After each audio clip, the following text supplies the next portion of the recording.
com menos de 4 anos, só tinha a aldeia Curucutu e a aldeia Tenonde-Porã, que são as aldeias matriz, que atualmente tem mais de 60 anos, né, de existência.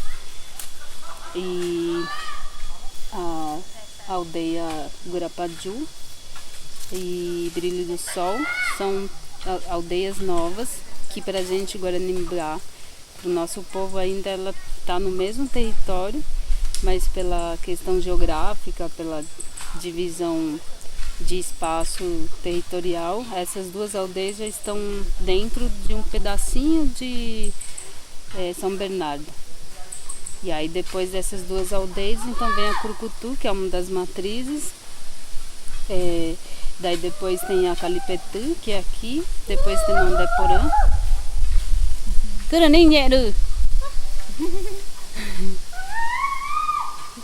Pecurani! E aí tem a Calipetã, que tem 3 anos. Daí tem o Tenondé, que tem mais de 60 anos, igual a Curucutu.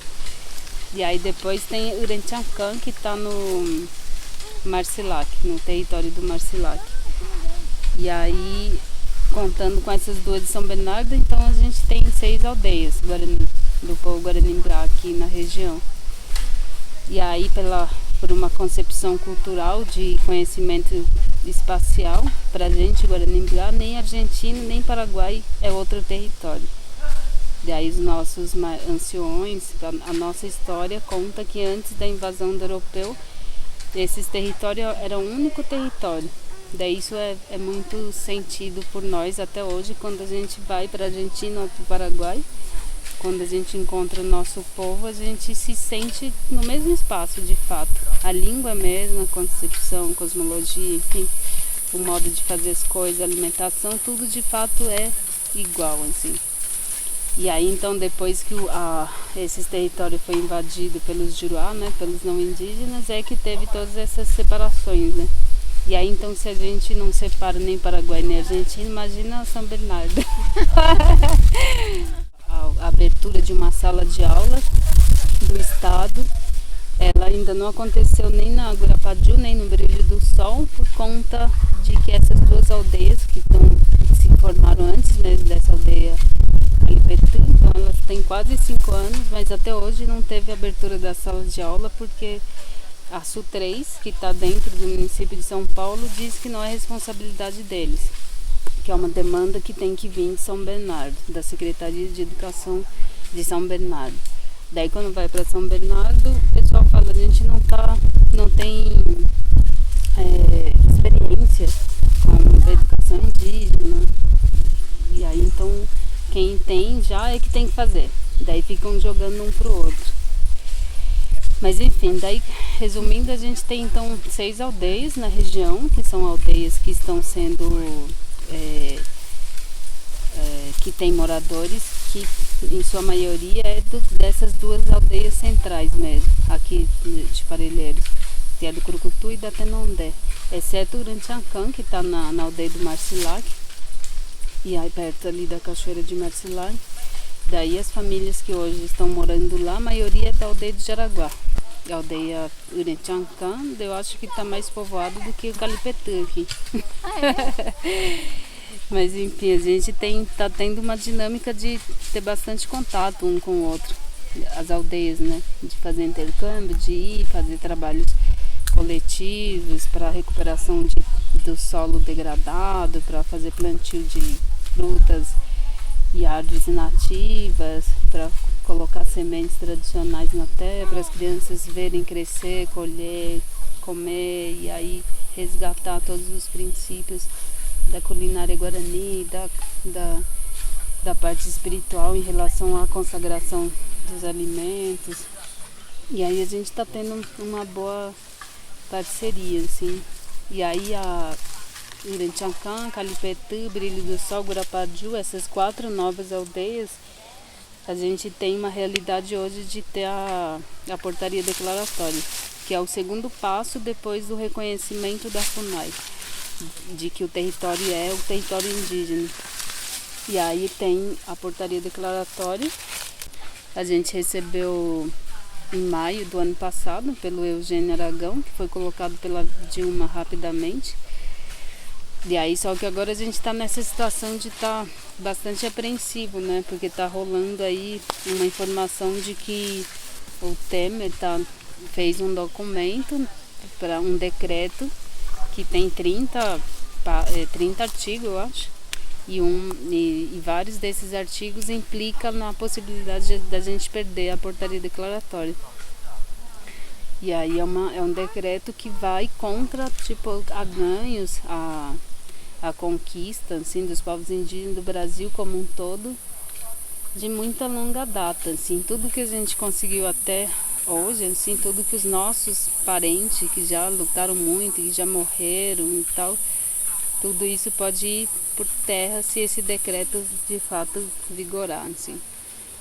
Mas daí diante a essa situação também a gente tem um pensamento firme de que a nossa luta em relação aos nossos direitos constitucionais, de falar para as pessoas, no caso as pessoas que estão no governo, de querer um pedaço de tudo aquilo que um dia já foi nosso, ela não vai sumir agora, assim, porque desde que teve a invasão do nosso território que a gente vive lutando, né, tipo, há mais de 500 anos. E aí, de fato, não é agora o Temer que vai fazer a gente desistir, né? E aí, essas aldeias novas, ela é muito representativa, assim, na questão da questão do fortalecimento cultural do povo Guaranimbá, assim. E aí, como na Tenonde Porã, a gente estava com 2 tipos só de batata doce guarani tradicional.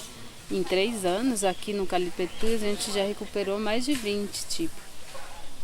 Que legal. A gente plantou e está numa produção boa de milho guarani. Daí a gente tem até amendoim preto, que só fui ver tipo com 34 anos. E era uma comida muito especial do meu povo que foi desaparecendo devido à perda de espaço, né? Como na Tenondé, que as pessoas plantavam um pouquinho só para ter que plantar de novo no ano seguinte, então não dava nem para compartilhar direito. E aí então todos esses ganhos, como ter mais de 20 tipos de batata doce aqui no Calipetu, é uma situação que fortalece o nosso espírito, assim, de que, enfim, com ou sem portaria a gente não sai daqui. As escolas estaduais é recente aqui na capital de São Paulo para o povo Guaranimbá.